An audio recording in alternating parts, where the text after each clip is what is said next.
and welcome everyone, my name is The Clever Fool. Today I'll be playing the third episode of Grand Dukes, titled The Cleansing of Paris on hard difficulty, of course. No particular achievement that I know about to go for this time. Let's go ahead and get started. In England, they celebrate the Battle of Agincourt as a victory over France. In truth, it was a victory only over the Armagnacs. The Burgundians stayed out of the fight, and John eagerly watched as the English king did his work for him, decimating the Armagnac alliance. Still, the English invasion of France had swiftly turned in Henry's favor. With the road to Paris now open, he marched his armies towards the French capital. Sensing his time to strike, John the Fearless rallied his armies. He would race the English to Paris and seize it from the Armagnacs before Henry could arrive. Interesting. So he'd seize it from the Armagnacs and then have to fight off Henry right afterwards?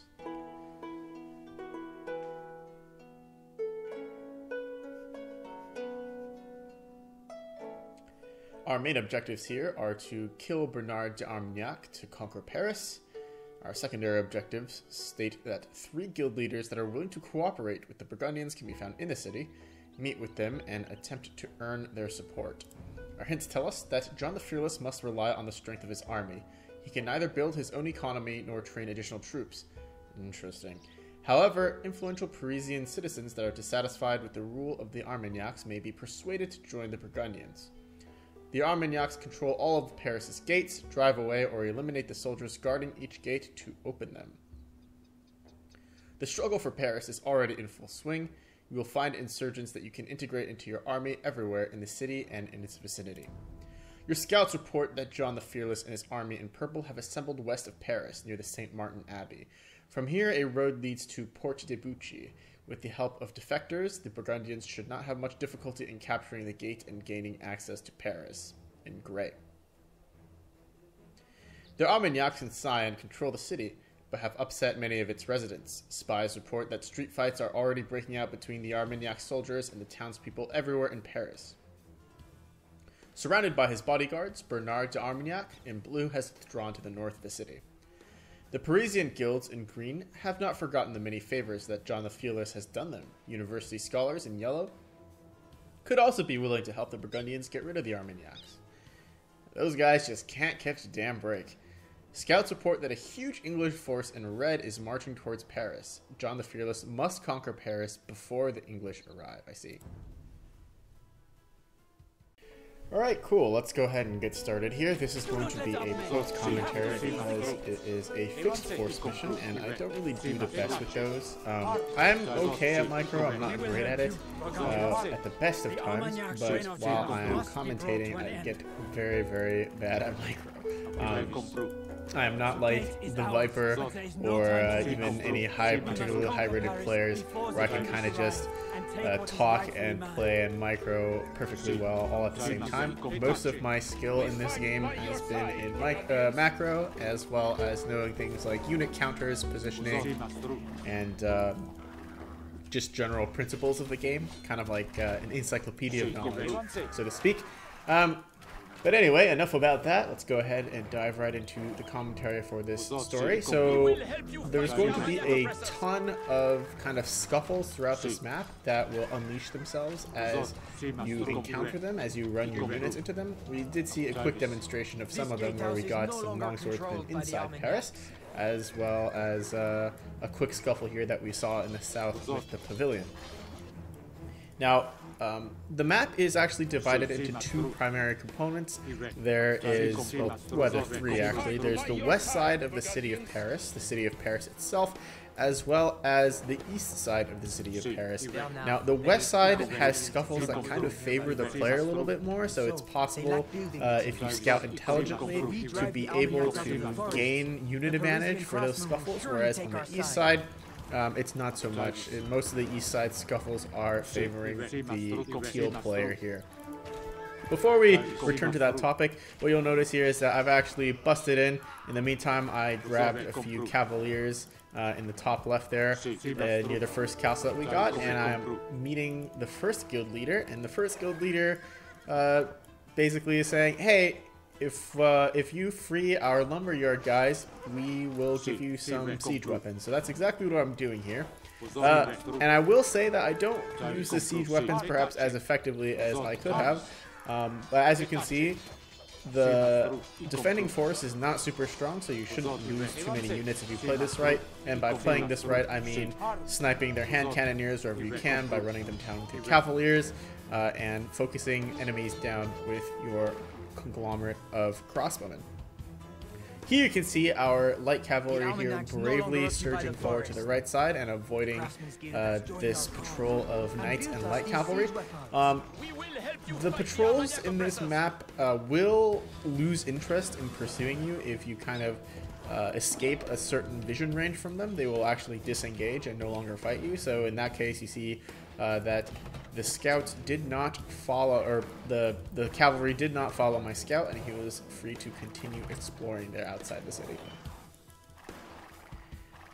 For those of you that are perceptive or perhaps have played the Joan of Arc campaigns, you'll realize that this is actually a very familiar sight. This river, these trade workshops, and even the castles are all positioned in such a way that it looks very similar to the actual Paris, actual city of Paris that we see in the Joan of Arc mission as well. So even down to some of those lumber camp and mill placements even. There are some subtle differences, but I won't go through every single one of them. Suffice it to say, it's pretty cool that this DLC is giving a throwback to one of the original iconic campaigns in the Joan of Arc. And it's cool to be able to play as the new civilization here, the Burgundians. We fight by your side, Burgundians. So the important thing here is to make sure that you don't lose your scout so that he can continue getting the new recruits on the west side. I actually do miss a couple of pretty favorable ones, but it doesn't end up mattering. But the idea is you have a main conglomerate force that's kind of clearing out the city of Paris itself, and while that is happening, your scout is recruiting on the west side, grabbing favorable engagements, and kind of bolstering the squad force of your army here. Now, the important thing here is to use your siege properly if you are starting, if you actually opt to pick them up. What I did in a little bit in the past there was I actually unfortunately sent them in first, which is a big no-no. You never want to send your siege in first. Why I did it, I'll never know, but I lost a couple of scorpions and an onager right away, which is no good. Another important thing with onagers is that you don't want to flatten your own units. That it would be really, really bad. I don't think I flattened any of my own units in this playthrough, but it's something to be very careful of, because if you mismanage your siege weapons, then they can be just as devastating to you as they are to the opponent. Now what I'm doing here is I'm using cavalry to run down archers, I'm using pikemen to focus down cavalry, and I'm using my crossbowmen to snipe down targets where I can so that the damage applied to my team is as minimal as possible. I am not using every single one of my full army at the same time, because I don't want to accidentally lose control of the entire mob and trigger additional units that I didn't need to trigger. And I also want to make sure that I'm using my units effectively to make sure that they're using favorable matchups instead of, you know, sending my cavalry in right at some pikemen and losing them all. Now, what ends up happening is that I actually don't do this perfectly, so this scenario, you could definitely beat on the first try if you are good. This was my second try, so I did know a good amount about the map and how it worked. And I did have some time to formulate a strategy instead of having to play on the fly while taking these good engagements. But the important thing, again, is to make sure that you're using the right part of your army and you're using enough numbers so that the enemy is still not exchanging favorably. The advantage of numbers is still very strong, but the city itself is very grand. Now, a couple of other things that we didn't talk about in this scenario just yet is the fact that some of the gates are guarded by teal units, and those gates will not open unless you clear out all of the teal units. You don't need to clear out every single gate. That's an important thing to make note of. So if you don't want to take those engagements against certain gates, if you don't find them necessary, then there's no need to do so. The second mechanic that we have not really fully talked about is you might have noticed that Henry V is also on this map. He's player 7 in the red from the scoreboard there. He has a base in the right side of the map in the eastern corner, and he actually doesn't really feature at all in this map other than as a bit of flavor and as a lose condition. On the right side of the screen there, you can see that the English army will arrive in 34 minutes, exactly as I say this. And this is kind of like a timer to complete the mission before you lose. Now, I'm not entirely sure what happens if you let the timer run down. But the first time I played this, I did get defeated, and I kind of sat on the map until the timer went all the way down. And what ended up happening is a bunch of units started attacking the southern wall, and one of your Burgundian soldiers said something along the lines of, "Oh no, we need to retreat. We can't deal with 2 people at once." And I think it would lose you this scenario. I'm not entirely sure, because at that point, of course, I had already lost the scenario. But yeah, that's something to consider. And I actually really like that feature of this map. A lot of build and destroys can get kind of grindy, especially if you have hero units or monks, where the optimal play is to sit back, take your engagements one at a time, and kind of grind things out a little bit. So I do like the addition of the timer. It makes the level feel a lot more dynamic. So now there's a couple of things that are going on the screen. We've met another guildmaster, and we need to destroy this cordoned off area so that the traders can begin trading again. Once that happens, this bridge will get fixed, and you'll have access to the next part of the map. In addition, we've encountered scholars, and the scholars want us to bring 2 relic cards to them. And if we bring the 2 relic cards to them, they'll give us a nice bonus. That bonus is, I believe, Bracer, Blast Furnace, and Siege Engineers. And in the southern corner of the map, as you can already see, the scouting efforts of our valiant light cavalry there have been well rewarded. We picked up a bunch of Castilier, a bunch of Cavaliers, a pretty sizable force, in fact. And we've used that force to capture a relic card. There's actually 3 relic cards on this map. The one that I showed you, or I think there's 3. The one that I showed you just now in the south is the only one on the western side, and there's 2 more on the eastern side. There's one in the northern corner, and then there's another one that we will see later on in this video. I do highly recommend taking the time to grab these relic cards if you can. It doesn't cost you too many units, and the bracer tech is super helpful, and the blast furnace is also super helpful. Siege engineers is quite good if you manage to save your onagers, but I wasn't able to, so for me the siege engineers aspect of that tech was pretty irrelevant. Another thing to consider is that in this mission, you're in the Imperial Age, and I believe you have herbal medicine, or either that or Paris has herbal medicine, so I'm garrisoning some of my units inside this town center here, and they heal up ludicrously quickly. Super quickly, and that's the power of herbal medicine for you.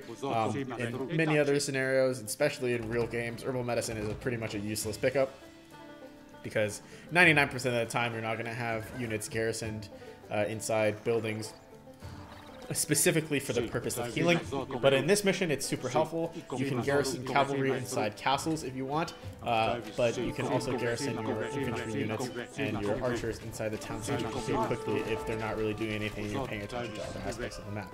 In this way, if you're not good at micro like I am, or rather, if you're also not good at micro, then you can kind of relax the micromanagement a little bit and still get value with those guys while they're doing nothing, because they're still healing. Right there, I busted down one more gate using my crossbowmen on one side of the gate to provide some suppressing fire, and I'm sneaking this relic cart home so that we can get the benefit from our scholars here. As you can see there, I just recovered the HP of all 16 of my cavalry units as well, and a bunch of my longswordsmen here are also now at full fighting strength. So it is underrated. I think it's pretty cool. This boon definitely helped me a lot, especially considering that I am about to make a mistake. So at the 27-20-ish mark, 2 monks from the Abbey of St. Martin will join our forces. They appear in the left corner of the map there, as you will see. And what I end up doing is I try to bring them. I even try to pathfind them, as you can see. Watch me try to do this. I pathfind. And I try to bring them across via a safe path. But what ends up happening is that they get killed off. They run into some hostile forces and they get killed off, which really sucks. the missionaries are useful as portable healing because after you get them, you don't need to rely on the town center so much for healing. So losing them for me definitely stunk, but it wasn't a run ender. You don't have to play this run perfectly in order to beat the level. And that actually is a good opportunity for me to talk about another aspect of this level, which is there is a small island in the middle of the river, which I am currently at after looking at the two sad dead bodies of my my missionaries there. And that island is super, super, super heavily guarded. It's got paladins, it's got onagers, it's got bombard cannons, lots of crossbowmen, lots of hand cannoneers. There's no realistic way that you can fight your way across that that island. So honestly, doing the second craftsman objective of killing the cordons and repairing the bridge is pretty much a necessity here. And once again, what I mentioned before about taking good fights, you can see that I'm not doing so hot right now. I'm losing those cavalier to pikemen for no good reason, and the longswordsmen are kind of just sitting behind them waiting for their turn. So that was a bit sad. I lost probably like 3 or 4 cavalier there for no good reason. Ideally, I would have had my crossbowmen parked behind the longswordsmen to take care of those pikemen. But hindsight's 20/20. There was a lot of stuff going on, and I got involved in too many scuffles at once, and that ended up costing me here. Now, fortunately, I do take a reasonably good fight against these skirmishers. My skirmishers take them out relatively quickly. My Custilier takes a shot from the onager, but he doesn't die. And now what we're trying to do is we're trying to bust out of this eastern gate here. And we will see why in a couple of minutes here. So at this point, again, it would have been real helpful to have my missionaries because they would have been able to be healing my guys up at like back to full, or even just providing a little bit of support while I'm kind of having a little bit of lull in the action here. We still have 23 minutes left to go. Our main objective, which I can't believe I haven't mentioned at this point, is to kill Bernard de Armagnac, who is in blue. You can see him in that little blue section on the minimap, and I'll talk about him a little bit more as we reach it. But now we can see there's like some funny shenanigans with these gates. We can only unlock these gates by defeating the defenders, but because it's locked, we need range units to unlock it. So it's really important to save some siege weapons or some ranged units so you can take out their ranged units from the other side of the gate. Otherwise, you know, they'll never walk through the gate and you'll never be able to break it open. That would be a really, really bad way to lose the scenario because, quite honestly, I think you do need to access the eastern portion of the map in order to score a win, both to get the second relic cart in order to get the benefits of the scholars, as well as to accomplish the third mission, which is to free the imprisoned butchers on the right side of the map. We'll talk about the butchers a little bit more as we get closer. Now you can see I was trying to be cheeky and use only my skirmishers and scorpions to take care of those hand cannoneers, but a patrol of knights ran in and killed a lot of my skirms and a couple of my scorpions. So it's good to keep a little bit of melee military presence over there. Now, as you can see here, we're coming into a rather nasty patrol of a couple of sets of knights. If you do play this well, you can sort of bait one patrol in and fight the patrol on its own, and then wait for the other patrol to leave and then come back and then bait the other one and fight, or you can even avoid fighting one patrol altogether. Fortunately for me, though, I had a lot of good melee units and a lot of Custilier, so I was able to take care of these guys pretty quickly. Speaking of Custilier, using their unique ability as often as you can in order to get that charge damage in is going to be vital in this mission. They are super strong in the sense that they can kind of one-shot pikemen and archers with their special ability. So if you rush them in as often as possible and keep them alive, you will surely be rewarded. That's kind of why I was okay with throwing away cavaliers a little bit, because they're kind of beefy and tanky, but I didn't want to throw away Custilier where I could avoid it. Now, as you can see, what I'm doing is I'm using the few crossbowmen I have left to bait their entire melee squad over, and the entire time my melee units are just cutting them up, and they're still super hyper focused on my few crossbowmen. And what that enables me to do is actually take an engagement against pikemen without losing any units, really, even any cavalry units, even though they got involved. So now we are accomplishing our third objective here, which is to free these butchers, the Butchers Guild. And as you can see there, it's like, if I had to guess just off of looking at it, it looks like 10 to 15 butchers. They look like just regular militia, but they're actually quite powerful. They have 10 attack. They have +2/+2 upgrades, I believe. And also they have 120 HP. So the butchers are actually quite strong. They're stronger than the longswordsmen that I have at the very least. We are free! Come, brothers! Let us join the Burgundians. So we get 15 of them. And as you can see here, next to this monastery, we got a couple of monks. They're able to heal us right up. And we are moving forward. We still have 17 minutes and 23 seconds in order to complete this mission. That's in-game time, folks. So I am taking this opportunity to take a little bit of a breather and heal up the Custelier. A lot of them are super low, so I want to make sure that they are ready and alive in order for the next segment here. Now, I'm bringing my scout cavalry up, or my light cavalry up there for a specific reason, and that's because this is the third relic cart that exists on the map that I was talking about. There's one in the far north, but I don't really see how we would realistically get to that one. There's a lot of stuff in the far north, but the exchanges don't really favor you as a player, and I find that you don't have too much time to get up there anyway. If someone else plays this differently than I do and makes use of the northern part of the map, more props to them. I didn't really find a benefit to accessing the north part of this map. So I'm preparing for combat, just healing up a tiny little bit, and preparing for combat against this squad so I can snag the second relic cart that we need, and to bring it back to the Scholar. Once I bring it back to the Scholars, I will get my Imperial H upgrades in the form of Bracers, Siege Engineers, and Blast Furnace. I believe I've already mentioned this once before.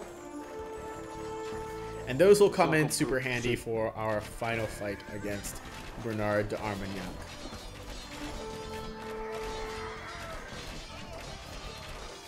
Butcher's Guild guys are doing major work, man. They're super strong. And we have secured ourselves the relic card. Now that the relic card is back in our hands, I'm rotating the entirety of my army back into Paris.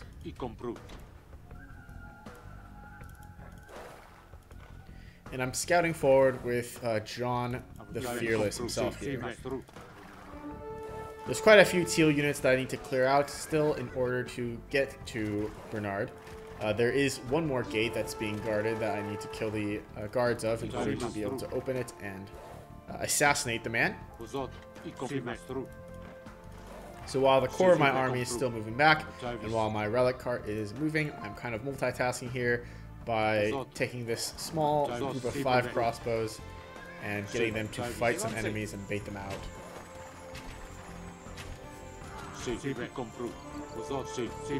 Crossbowmen are super useful in this mission. It's important to try to keep a good ball of them alive because they allow you to effectively take fights without needing to potentially risk triggering other enemies, as well as take cost-efficient fights because you can kill enemies and back away, kill enemies and back away without too much risk to yourself. Another important thing is to make sure that you are constantly escorting these relic carts. What did happen in my very first playthrough, which is actually probably the reason why I gave up on it, was I walked the relic cart into a Parisian villager, so it turned gray, and I was unable to convert it back because I didn't want to turn against gray because that was like obviously not the intention of the scenario, so I didn't really understand how to proceed from there, so things kind of went south from there. What a lovely cathedral. So we're playing more bait and switch. We still have 11 minutes and about 30 seconds of in-game time before we need to before we lose to the English. As a sign of their gratitude, the scholars have shared their knowledge with us. There we go. The scholars have shared their knowledge with us. Somehow, these scholars provided all of our archers with bracers and reforged all of our weapons so that they were stronger. Such badass scholars, man. Butcher's Guild Militia are doing great work for us. These guys are super beefy. The important thing with these guys is to not lose them needlessly to the hand cannons. In fact, for this final segment, the really important thing is to try to bait out the ranged units of your opponents so that you can kill them before making your final assault. And that's exactly what I'm doing here. You see how those ranged units were positioned in front of the rest of their army. That's a really bad formation mistake in my opinion. But now you can see what's happening is I'm kind of spending my remaining cavalier as tanks units so that I can get in on these hand cannons without needing to fight the rest of their army. I'm slowly baiting out their arbalesters as well. The arbalesters are a little bit more finicky. They do return to their original positions if you don't engage them quickly enough. But this is all very, very important because we are about to execute our grand strategy to assassinate Bernard here. It is possible to win in a straight fight against the blue team. It's very possible. And in fact, I'm curious as to see if it's possible for Custilier to recharge their charge attack while sitting inside a castle. It could be possible to kind of hide the Custilier inside the castle, wait for the recharge, and then come out and use the charge attacks. But at this point, we're kind of pressed for time, and that's not what ends up happening anyway.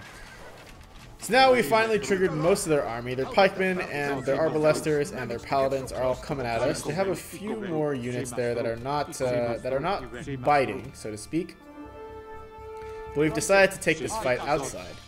Most of our remaining forces are the butchers. We've actually also triggered some of the siege weapons on the center island that I warned about earlier in this video. You can see the bombard cannon in the bottom left there taking us out. But now we're making our main move, which is we're running all of our Custilier in, and we're having them all perform the charge attack on the same guy. And what that enables us to do is that enables us to kind of assassinate him super quickly. He goes down in a matter of a couple seconds, and he's a really beefy guy. He's got like 280 HP or something wild like that. What is this? Have the Burgundian daredevils beaten us to Paris? Damn you, John the Fearless. And yeah, that's that. We've won the scenario. And after this, I'll be checking out the map. So enjoy the ending cinematic here.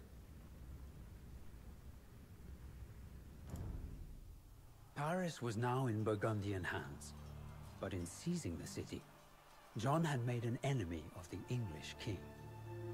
Not wanting to fight both the Armagnacs and the English at the same time, he moved to make peace with his French rivals. The heir to the French throne, the Dauphin, agreed to meet with him on a bridge near Montereau. John and the Dauphin each arrived with 10 of their trusted men, and John knelt before the Dauphin as a show of respect. But as he rose, 2 men of the Dauphin's retinue, who were Armagnac loyalists, sprung into action and charged John with axes raised. It was a trap. Before the meeting could even begin, John the Fearless was struck down and killed, while the Dauphin only watched, unperturbed. It was a fitting end for the man whose career had started with just such an assassination. The Burgundians were outraged. There would be no peace between the French factions, and Henry V would go on to win many more battles against his fractured enemies. But while this marks the end of the story of John the Fearless, the tale of Burgundy is not yet over. Alright, cool. So now, after the victory, we're just kind of looking around to see what we missed on the map. There's like a cool cinematic area with a bunch of crossbowmen here. If I encountered them, I would have garrisoned inside the castle. And we've got a couple of splinter groups here and there. Nothing super strong, so it's not too notable that we missed them. But yeah, here we go. That's one of the 2 free forces that we missed. The Custilier there, and this is another favorable engagement for our units. 4 Custilier and 2 crossbowmen are really cool. Cavaliers, crossbowmen, and Custilier are definitely going to be the MVP units here. The pikemen actually performed very well as well. But yeah, this was a super fun mission overall. If you guys enjoyed, I'll let my passive self take care of this.